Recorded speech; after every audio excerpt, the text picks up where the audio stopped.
Hare Krishna. So today we're going to discuss about mantra 4 of Sri Isopanishad. We have discussed the first 3 mantras and today we're discussing the 4th mantra of Isopanishad. So the first 3 mantras belong to one section of describing the Isha-Vasyam principle. The invocation speaks about the absolute nature of the Supreme Lord, the completeness. The first 3 mantras describe about the Isha-Vasyam principle, what happens, what is the destiny of those who follow the Isha-Vasyam principle and the destiny of those who do not follow the Isha-Vasyam. This is the first section. Now we are entering the second section of Isopanishad, where we're going to discuss about the vision, the vision of a devotee. So in the past sections, we have discussed about developing the Isha-Vasyam, that is, understanding the proprietorship of God and the glory of living in such a consciousness. So, for us, for a person to understand the proprietorship of God and live in that consciousness of offering everything as a sacrifice to that supreme absolute truth, the knowledge of that absolute truth becomes very, very essential. Here's where the mantra 4 speaks about the qualities of the absolute truth. The Lord is nirguna. Nirguna in the sense he does not possess material qualities. He possesses all transcendental qualities. So who is God? What are his qualities? When we understand them, it becomes very clear that the jiva is indeed different from the Paramatma. The Jivatma is different from Paramatma. We understand when we understand the qualities of Paramatma. If not, people speculate and tend to bring out theories like I am God, you are God, everyone is God, because they don't know what are the qualities of God. So today in this mantra 4, this beautiful Isopanishad explains what are the qualities of the Supreme Lord. So please recite this beautiful mantra with me.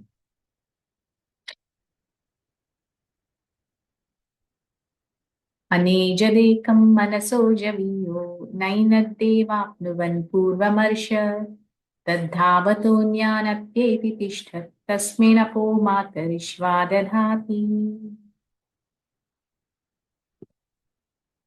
Translation and purport by His Divine Grace A.C. Bhaktivedanta Swami Prabhupada.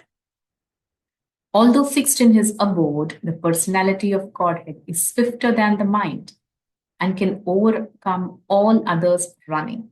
The powerful demigods cannot approach him. Although in one place he controls those who supply the air and rain, he surpasses all in excellence. So these are the beautiful qualities of Lord Krishna.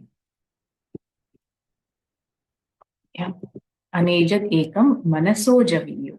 So anejad means that he's fixed. So this is one of the beautiful qualities of the Lord, that he's fixed. That is, he is fixed in his abode. So one should not misinterpret that as that he is fixed in the abode. That means he has no control over what's happening in this world. No. The Lord, although fixed in the spiritual abode, is swifter. Manaso javiyo. He's swifter than mind. He's swifter than the mind and can overcome all others running. So that is, it also speaks about his all-pervasive nature. So Srila Prabhupada gives a beautiful example to understand this. Just like there is fire. Fire is in one place, but it emanates energies. Which energies? It emanates heat energy and light energy, right? So this heat and light energy are spread to different places. Similarly, the Lord, although fixed in one place, his energies and potencies are all pervading. All pervading. So although the Lord is fixed, although he's situated in the spiritual abode as Bhagavan and performing his pastimes eternally, his potencies and his control are spread across the world, across the universe. Yes. He is in control of, that is said, not a blade of grass moves without his sanction. Yeah. Imagine he's situated in the Goloka, the spiritual world, which is, we cannot even calculate how far it is from where we are staying right now. Nonetheless, he's in control of every single thing that is happening in this material world. So that is called being a supreme controller. So we all work in different different companies or MNCs. Yes. So we do appreciate this kind of a controllership. There is a boss higher up who's a chairman of the particular company. And he does take, although he's not physically present, but still he is in control of various situations and what is happening. May not be to a great extent, but to some extent, control is felt. So the Supreme Lord's control is, it is very much all pervasive into every activity and every aspect of this material universe. That is his great quality. Yeah, Anejat Ekam. Ekam is Lord Krishna is one. The absolute truth is one, and there is none equal to him. There is this beautiful verse which speaks about that there is no one equal to the Supreme Lord. Yes. So the next quality is he's swifter than the mind. There's this beautiful verse in Brahma Samhita which speaks about Pantastu koti satavatsara sampragamyo vayo rathapi manaso muni pungavanam sopyasti yat prapadasimya vichintya tatve govindamadi purusham tamaham bhajami. That is, even if you travel swifter, yogis who are in meditation and who travel through the space at the speed of wind or mind for hundreds and millions of years, even for such a person, he will still find that the absolute truth is far, far away from him. This is, the glory of the supreme absolute truth. Yeah. So this is for a non-devotee philosopher. Yeah, Pantastu koti satavatsara sampragamyo. So Muni Pungavanam, who are munis? What's a muni difference between a muni and a sadhu? So muni are like they absorb themselves in the meditation on a particular aspect. Like Sage Vatsayana, let's say he wrote about Kama Sutra. No, that was his exclusive meditation. He's also a muni, but he's not a sadhu. Yeah. A sadhu means a person who, on behalf of the Lord, cuts the material attachment of a person. He's a devotee. A sadhu is a devotee. But a muni may or may not be a devotee. So here, Srila Prabhupada translated as a non-devotee philosopher. And for such a non-devotee philosopher, even if he travels through space at the speed of the mind, for hundreds of millions of years, for such a person, he will find that the absolute truth is far, far away from him. In other words, he cannot approach the absolute truth, even if he travels with the speed of mind for hundreds and trillions of years. So what is the speed of mind? We can't imagine. That is like, I am here. The next moment I think of let's say, Antarctica, and my mind is there in Antarctica. Yeah, that's the speed of mind. So with that speed, even if a person just travels for millions of years, he will find that the absolute truth is far away from him. You cannot catch the absolute truth by your own power. So that is why when Yashoda Mai was running behind Lord Krishna in the beautiful Damodar Leela, yeah, so Yashoda Maya was chasing after Lord Krishna and she was trying to catch him. So apparently, it's a, for a mundane eye, it is a small thing. A mother is running behind her child to catch him because he's acting naughty. But that particular episode was being, admired, appreciated in great awe, and and in utter dismay by great demigods, Lord like and Lord Brahma, were all watching this scene, and they were all in utter dismay. What is this? The supreme absolute truth. Now, who cannot be caught by great munis after millions of years of meditation? Yeah. And that supreme absolute truth now, a simple lady, she's coming and catching him. So, this is how understanding of Upanishads, the nature of God, will help us deeply appreciate the pastimes of Krishna. If not, we'll just think, okay, Mother Yashoda, she's running behind Krishna and she's trying to catch him. No, whom is she trying to catch? Yeah. So that's what is philosophy. Even, for example, if you read the Gopi Gita, which are sung by the gopis, there is so much of deep philosophy in that. Gopis are apparently cowherd girls who are, milking cows and taking care of ordinary course of life, but they are so exalted and enlightened. They are singing Nakalu Gopika Nandano Bhavan Akhila Dehinam Antaratmadrik. Yeah.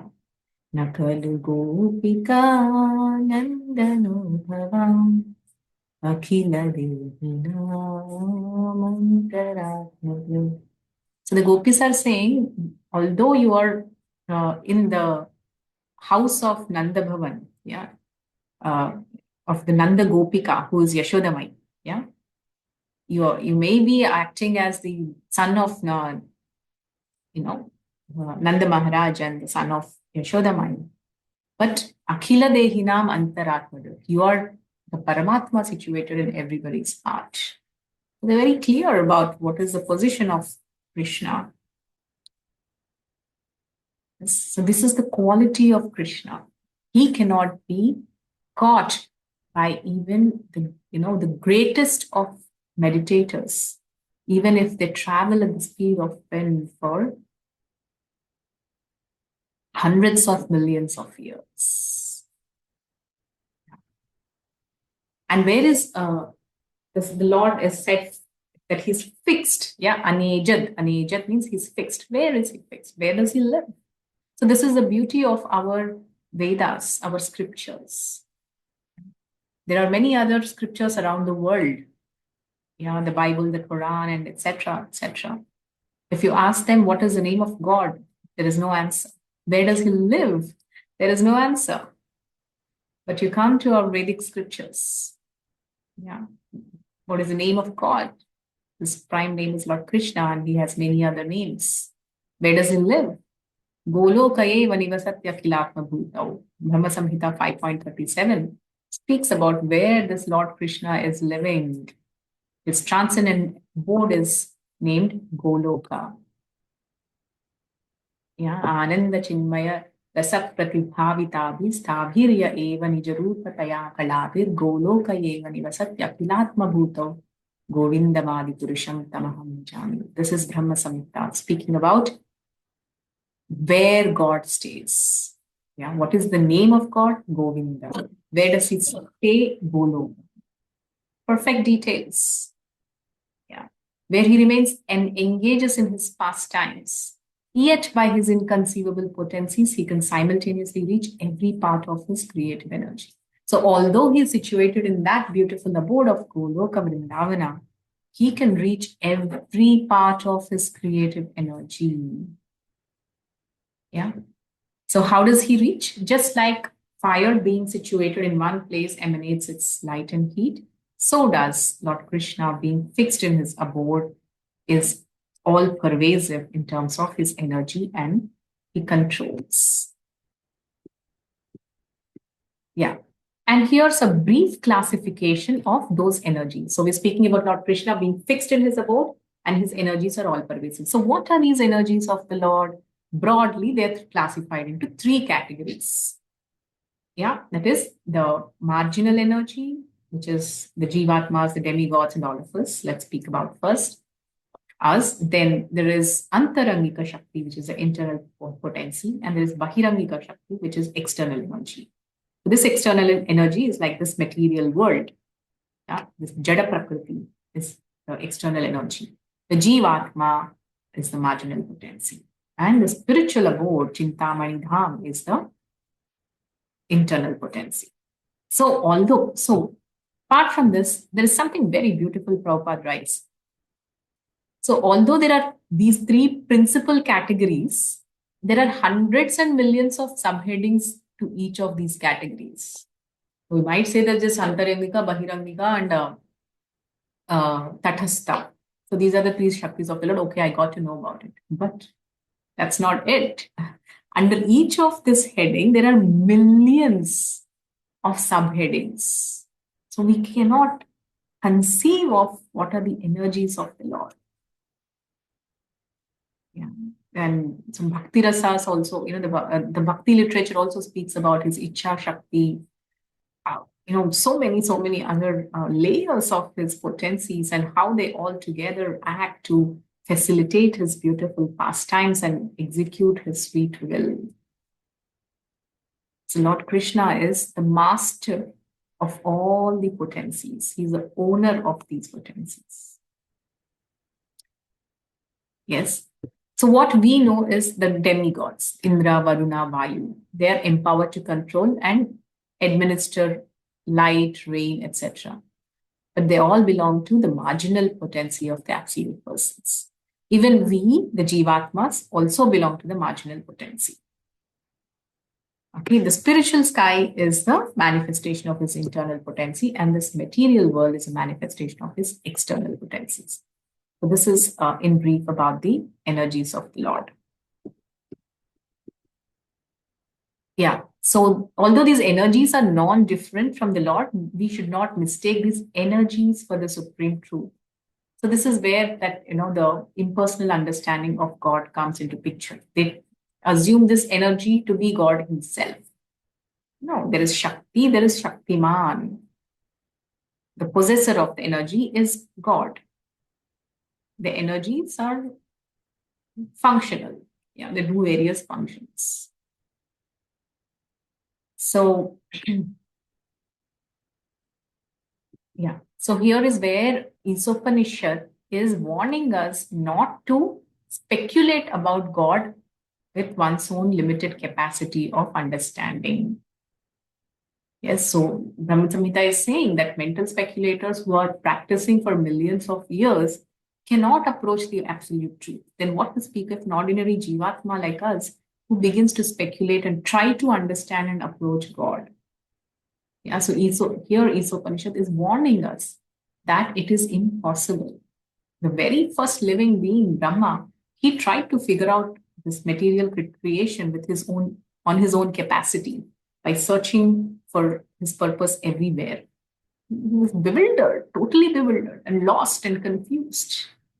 Then he understood it's not in my capacity. That's when he sat down in submission, yeah, in meditation.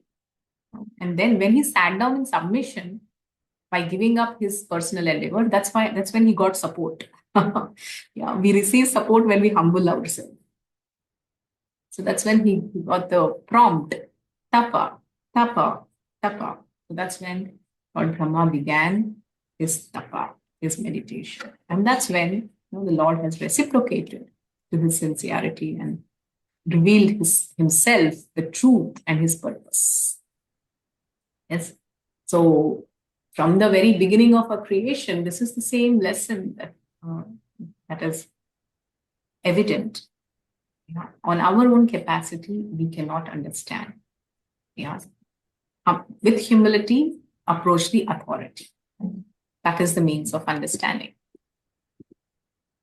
Yeah, Name Suragana, yeah, here also in the 10th chapter of the Gita, Lord Krishna is telling that even great rishis and suras they cannot know him. So what to speak of asuras? Yeah.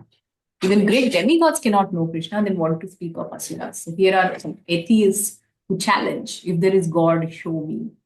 So why should God show himself to such atheists? Yeah, just because they challenged him. It's like, I'm sitting and challenging, if the president is really a good person, he should come and meet me. I can speak a lot of things, but it doesn't mean the president is obliged to come and meet me. Simple logic.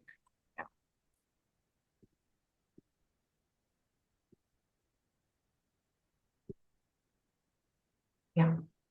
So here's the most now interesting part coming in, where the Isopanishad gently balances the understanding of, on one side, understanding the supremacy of the Lord, on the other side, understanding the limited capacity of Jiva. At the same time, beautifully, Srila Prabhupada acknowledges the responsibility of the Jiva.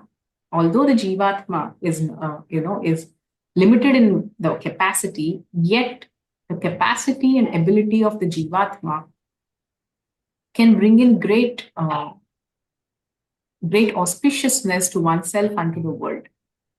And this happens by this golden word called initiative.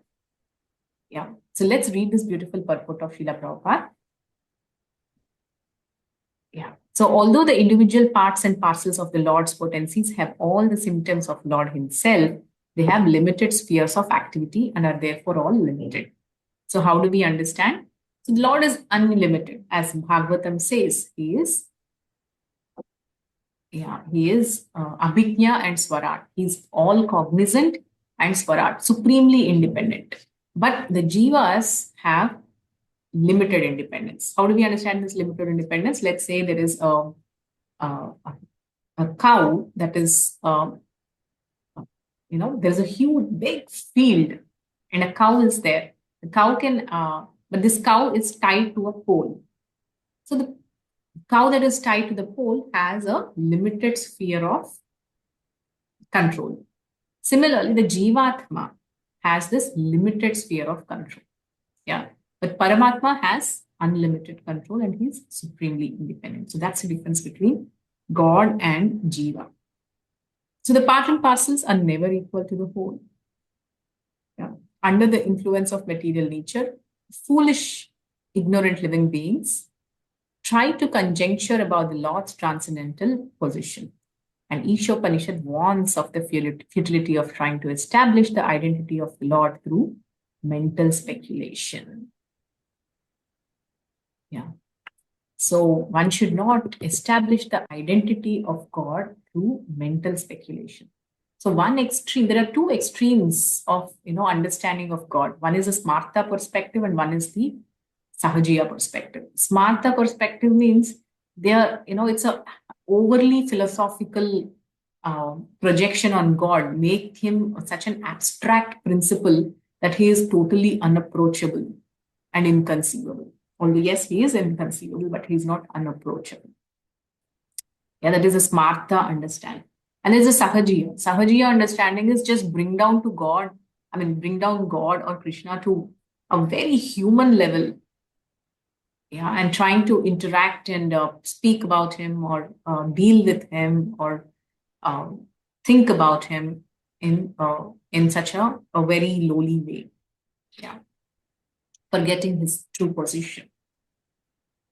So these are the two extremes of bewilderments of mind in trying to connect to the Lord. One extreme is smartha, one extreme is sahajiya. Yeah, but a devotee understands the nature of Krishna, of God, by the process given to him. Yeah. That is why Prabhupada is telling here, one should try to learn of the transcendence from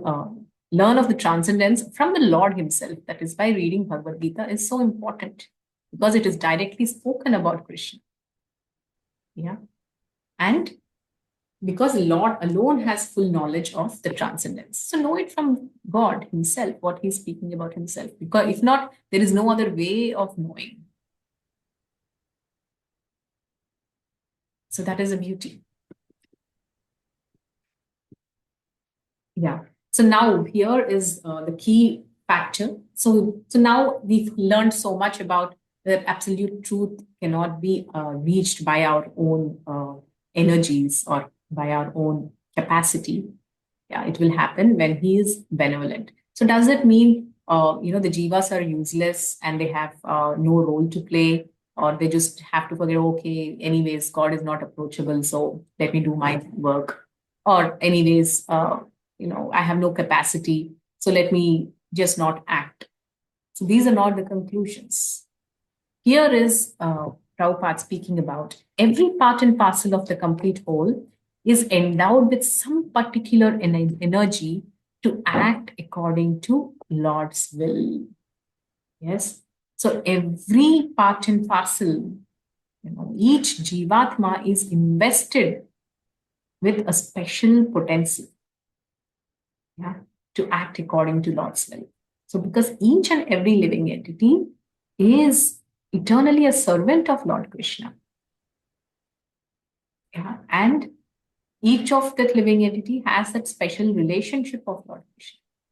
And simply by realizing that relationship is the end of all the miseries of life, tapatrayon moolanam. Yeah. So one part and parcel of the complete whole, that is the jiva, is invested with some particular energy to act. So now, here's very, very, very powerful words. When the part and parcel living entity forgets his particular activities under the Lord's will, he is considered to be in Maya or illusion. So when does a living entity come into Maya? When he forgets his service. Simple. When he forgets his service or his activities under the Lord's will, yeah, which are happening under Daivam Prakriti, when that is forgotten, yeah, that is when the living entity is considered to be in Maya. That is why reviving our God consciousness is by regaining our service to the Lord. That is why service is the key. Service is the key in reviving our lost God consciousness. So thus, from the very beginning, Sri Isopanishad wants us to be very careful to play the part designated for us by the Lord. So that's the reason in the very beginning, the understanding is everything is complete in the creation in God. There is no dearth. But the living entity has to be careful to accept only that which is set aside as one's quota and not encroach on others' property. Yeah. So that is, one should understand and accept what is given to him and play his designated part. So playing the designated part does not mean that the individual has no initiative of his own. Now the powerful word comes, initiative. Yeah. So because he is part and parcel of the Lord, he must partake of the initiative of the Lord as well. When a person properly utilizes his initiative or active nature with intelligence, understanding that everything is the Lord's potency, he can revive his original consciousness, which was lost due to association with Maya, the external energy. So here's the crucial word of the day, taking initiative. So every Jivatma is eternally endowed with some inherent talent or inherent ability or capacity, which is his loving service to the Lord. But it is forgotten. And when that is forgotten, a person comes into Maya. So now there is something called initiative. Initiative is nobody will come and push you to go and begin your service. Yeah, spirituality is a voluntary surrender of the soul. Even Krishna himself never interferes with a jivatma's free will. Yeah. Because where there is free will, there cannot be true love. So Krishna never interferes with the free will of an individual. So here's why initiative becomes a very, very important quality to be cultivated. Yeah, the soul is by nature very, very active. Yeah, and it has inherent nature or drive to do something. That's the very nature of the soul. So when a person is actively doing something, he's considered alive because he's acting according to the quality of the soul. But then, it might be reflecting differently when it is passing through different modes. The activity is reflected differently when in Sattva Guna, in Rajoguna, and in Tamo Guna. Yeah. So that active nature of the soul has to be well channelized by taking initiative. So initiative is a very, very important skill. So right now, all of you have been chanting and practicing bhakti in your own way. But although that's also a great initiative to start chanting and living a God conscious life. Yeah, but also sometimes it's very important that we begin to think: is there any specific service that I can do? Any specific service, and that is called taking initiative. Like Srila Prabhupada, he was fully realized, he was happy doing his sadhana, and he got initiation. He could have simply chanted his rounds and perfected his life with all the facilities that he had, with the realizations he had. But he approached Srila Bhakti Siddhanta Saraswati Thakur, and whenever he approached, he asked only one question: Gurudev, how may I serve you? This is what is taking initiative. Taking initiative is to eagerly inquire about how one can serve, how one can contribute. But Siddhanta Saraswati never asked him that, you have to really go and do something. He himself has approached his Gurudev. And he was certainly, in the first meet itself, Srila Bhakti Siddhanta Saraswati has suggested that, you have to preach to the best. But that's a kind of encouragement. It's not an instruction that, this is what you have to do. That is why Srila Prabhupada again and again went back to Srila Bhakti Siddhanta Saraswati, asking this one question: how may I serve? So this is what is initiative, taking initiative in the service of the Lord. So what is this taking initiative and how does this happen? So I just wrote a nice acronym so that it becomes easier for us to understand and remember. So initiative, INITIATIVE is initiative, the spelling. So I stands for identify. So identify opportunities to serve. So when you're in a particular group or when you're in a particular affiliated to a particular mission, try to see what are some opportunities where you can contribute. Yeah. So I stands for identify the opportunities to contribute. So that is like one should be present, mindful, aware, with the drive to truly contribute. That's when one begins to identify the opportunity. Some people say, I want to serve, but I don't know how to. You will know when you are open, when we open our eyes, when we become aware of the need. So first is identify the opportunities. So this holds true perhaps even in your working place. If you really want to grow in life, if you really want to grow at a very fast pace, the key is learn to take initiatives. So how do we take initiative? First, identify the opportunity. Long ago, Radheshyam Prabhuji once said that, do you know how I have created this voice, Vedic Voices, the whole system, and how I became the CEO? He said, nobody told me to do it. I only announced it, took the initiative, and I started it. Maharaj has given some general instruction, just reach out to the youth. So that particular instruction of reach out to the youth could have been carried out in different levels by different people. A normal person may think, okay, reach out to the youth. So I have to go to some college and just preach to them. This is somehow, this is something some person might carry out the instruction. Another person might carry out the instruction by whichever youth is coming to the temple, I will simply preach to them. Yeah. Or whoever amongst the people who are connecting to me, whichever is the youth, I will just preach to them. There are different levels of understanding. And see what Radhesham Prabhuji has done. That one instruction, reach out to the youth. So Prabhuji has expanded it to an international level, global level. Yeah. So this is what is taking initiative in the service of the Lord. Yeah. So this particular potency is invested in every Jivatma. If they know how to tap into it.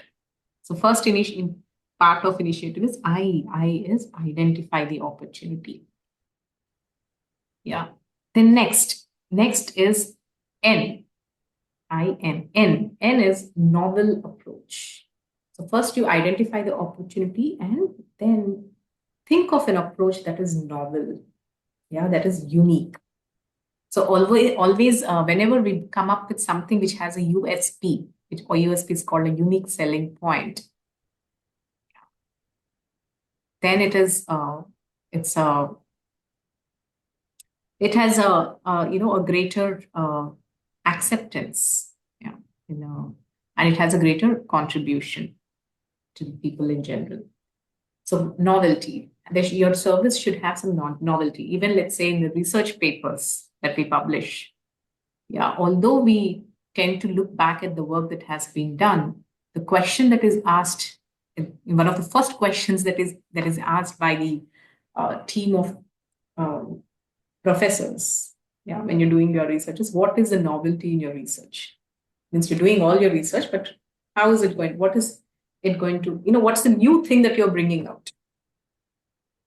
Yes, initiatives also should bring out something novel, something unique.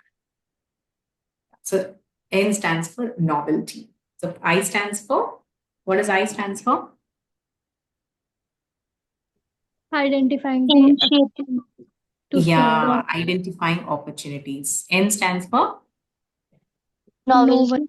Novelty. Yes, have a novel approach. Then again, I again stands for improve the current system. Yeah. So taking initiative is improving upon something that is already existing.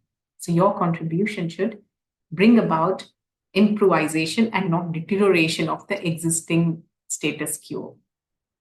Yeah, it's often said that it is better to do no service than do disservice. So that's, at least being neutral than negative. But what's appreciated is when you actually contribute something positive. Yeah, so there is improve the current situation. To improve the current situation, what do you have to do? You have to understand the current system. And I mean, it's not exactly fault finding, but study the current situation and understand the need. Yeah. So that your contribution can actually bring forth something that will be of value. Yeah. So improve the current situation. That should be the goal of your initiative. Yeah, something is already existing and you're bringing an improvement to it. So that's another aspect of taking initiative. Yeah. Then T. T stands for trust your abilities. Oftentimes we have a lot of desire to do things, but we don't trust ourselves about our God-given abilities. Yeah, so we need to spend time in identifying our abilities and trust in our own abilities that we can actually we are truly worth contributing something. Yeah, so trust your God-given abilities. Acknowledge that it is Krishna's mercy and also utilize them with responsibility. So trust your God-given abilities. That is T, I-N-I-T. Again, next I. I is intuition. Intuition is a very, very beautiful quality which is developed over a period of time. Perhaps we may not, for some people, it may be existing right from the beginning, but for some people, it develops over a period of time. So intuition is what you call perhaps a gut feel Yeah, so trust in you, listen to your heart. So this is what is called intuition. It's not some kind of a supernatural ability, but it is about being aware of what's happening and gathering experience in the same field. Let's say you're trying to contribute something in the field of, mm, let's say, writing. Yeah. So when you're doing when you want to contribute in the field of writing, so perhaps in the initial stages, it's different. You're gathering information, you're trying to write, you're trying to get things published, you get feedback, you know how your book does, you understand what's the writing styles around, what is the need around, and you're working on it for the next, let's say, couple of decades, or maybe a decade and a half.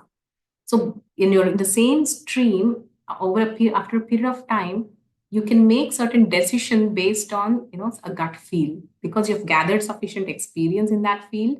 You've seen the nitty gritties of it, and some decisions need not be really um, taken out of great consultation. It happens through gut feel because of the experience gathered. That's called intuition. That's what is called what your heart says. Yeah. So if you're in the realm of service for a long time, so you do get some prompts from within. That's called intuition. That is, if you get that intuition to take this particular decision in this particular field, like Srila Prabhupada when he was in the US. Yeah. Sometimes he used to walk by, like for example, in France, there are so many places where Prabhupada used to just go for a morning walk and say, he used to look at a building and used to say, yes, this is a perfect place for our next center. And sometimes Prabhupada actually spotted such centers, and in very, very miraculous ways, that property came to ISKCON. Yeah, so this is intuition. So intuition is also a very, very important aspect of taking initiative. I-N-I-T-I. Next, A. A is anticipate the need. So a person who really wants to take initiative, who takes initiative, always anticipates. Anticipates the need. That means he looks forward for the opportunity. Yeah, and anticipates the need. This is called that four kinds of service, three kinds of services. Yeah. So level one is the service, that is when you ask for a service, but you postpone it, delay it, or you don't do it. Or first, adhama seva is you ask for a service and you reject the service. This is the worst level of service. Yeah, you're given a service, you reject to do it. Yeah, adhama seva, this is. So little higher than that is you ask for a service, but you do it after procrastination, postponement, and producing some kind of a lousy service and submitting to it. Better than not doing. Yeah, this is the next level. Higher than that is the level 3. Level 3 services, you ask for something and that service is done on time. That is, you ask for a glass of water, get that glass of water. So oftentimes what happens, sometimes we ask for a glass of water and you give a glass of milk. That's not what is asked for. You ask for a glass of water, you get a glass of water. So this is what is serving a spiritual master, by following the instructions with submission. Yeah, when a spiritual master asks for the glass of water, give a glass of water. We should not use our extra intelligence and take a glass of milk. Yeah. So this is level 3 service, which is definitely good, a very good level. Yeah, being very prompt in executing our service. The highest, Uttama Seva. Uttama Seva is unasked. Unasked. Understand the need and then serve. This is Uttama Seva, level 4 service. So this is done by great souls after gaining sufficient experience in the field of service and knowing the person whom you're serving, by actually surrendering to that person. Krishna himself gives that intelligence to do service that is beyond even the expectation of one who is seeking the service. This is Uttama Seva, level 4 service. So that is anticipating the need. Yeah. Then the next T is take the first step. Yeah, do not wait for others. There's a tendency, okay, like once everybody, especially this called a sheepish mentality, everybody starts, and then one will slowly start. Yeah, but a person who takes initiative will be the first one to raise the hand, to take the first step. Yeah. So this comes when you're confident about yourself, when you're fixed in your purpose of wanting to serve. Then the outcome is that the person always takes the first step. Once Maharaj told that, how do you know who will take up the service? One of the strategies of giving the right person the service is a person who says no to service, although they have no services, will not take up new services. On the other hand, a person who has many services, you go and ask him for another service, they say yes. Interestingly, yeah. So this is the nature of a person in taking that initiative, the first step to do service. That's the nature of the people who take initiative in services. That is, they're always the people who take the first step in saying yes to a seva. That's T. Then I. So I stands for involve yourself. Yeah, person who takes initiative involves oneself in a group. That is, they don't uh, tend to remain aloof from what's happening. Just take whatever I can get from this and not involve myself.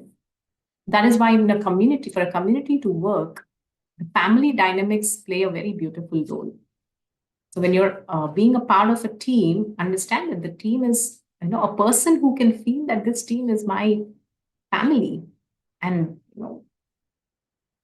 when such family dynamics can truly come into a team, that is the success of the team. And how does it come? Proactively involve yourself, understand what's needed, and play your role. Rather than simply remaining aloof or just taking what I need. And this is anti community thought process. Community grows with every individual feeling that I belong to this place and this place is mine.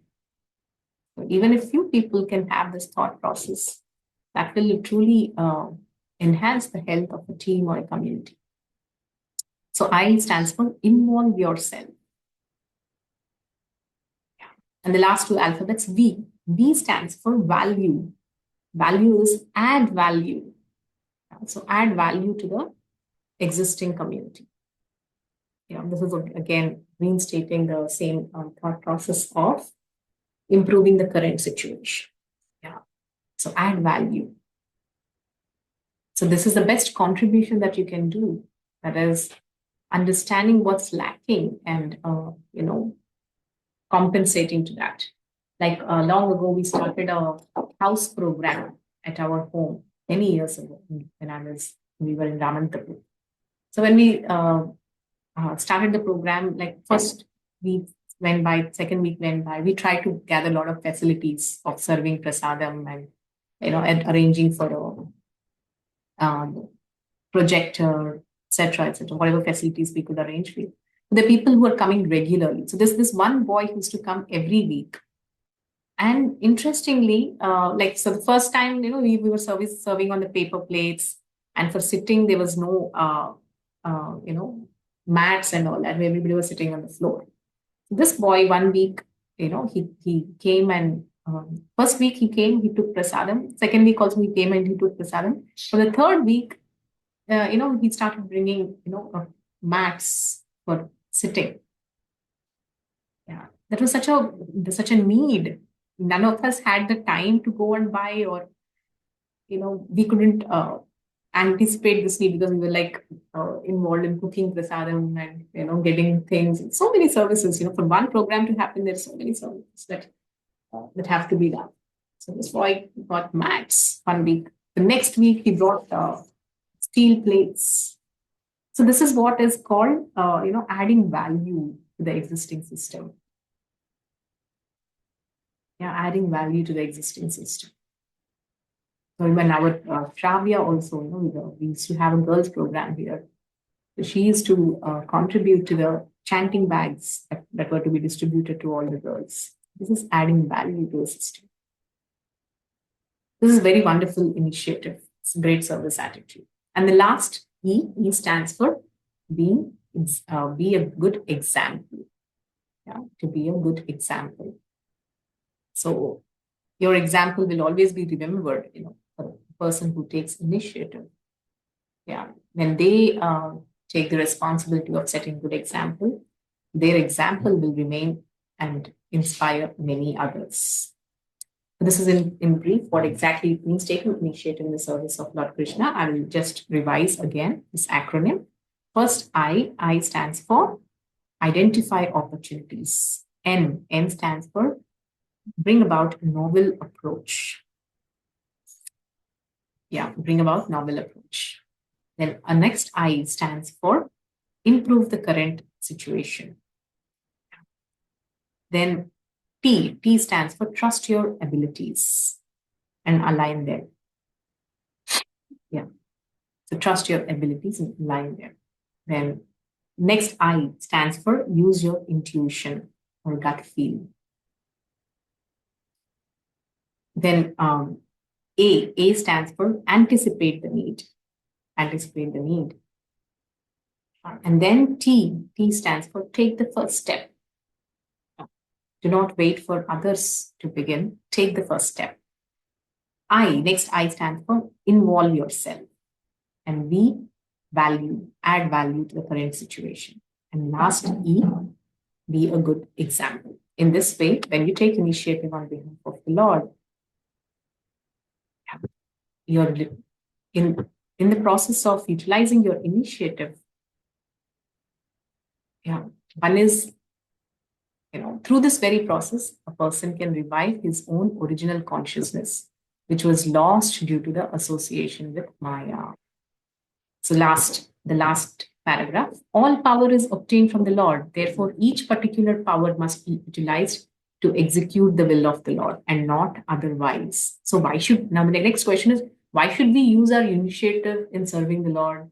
This is simply a recognition and acknowledgement that whatever powers I have is simply given by God, by Krishna. When you recognize that, acknowledgement is utilize that service utilize that talent in the service of people.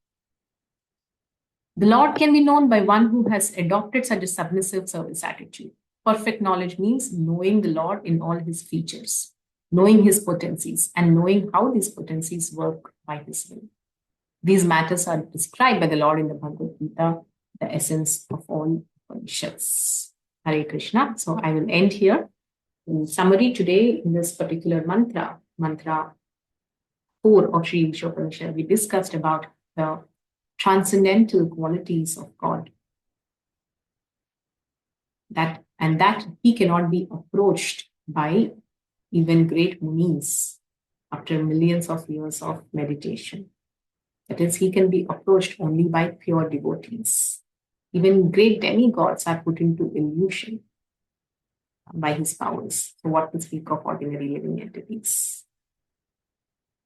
And we understood the different energies and potencies of the Lord, which are broadly classified as internal, external, and marginal. The Jivatma, being marginal, has limited capacity. But although the Jivatma has limited capacity, by utilizing his initiative in serving God, he can revive his lost consciousness and attain to his original nature, transcending the illusory potency of material nature. It is simply realigning his activities according to the will of Lord Krishna. This is the whole process of Bhakti Yoga. So I'll end here. Thank you all very much for this little extended class. Any questions? I can take one question. It's 8:30, 8:40 today. I saw some hands raising during the class, but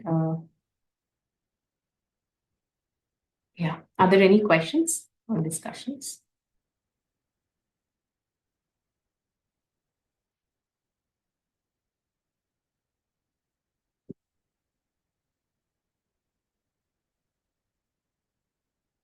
Okay. So if you have any questions, you can post in the group.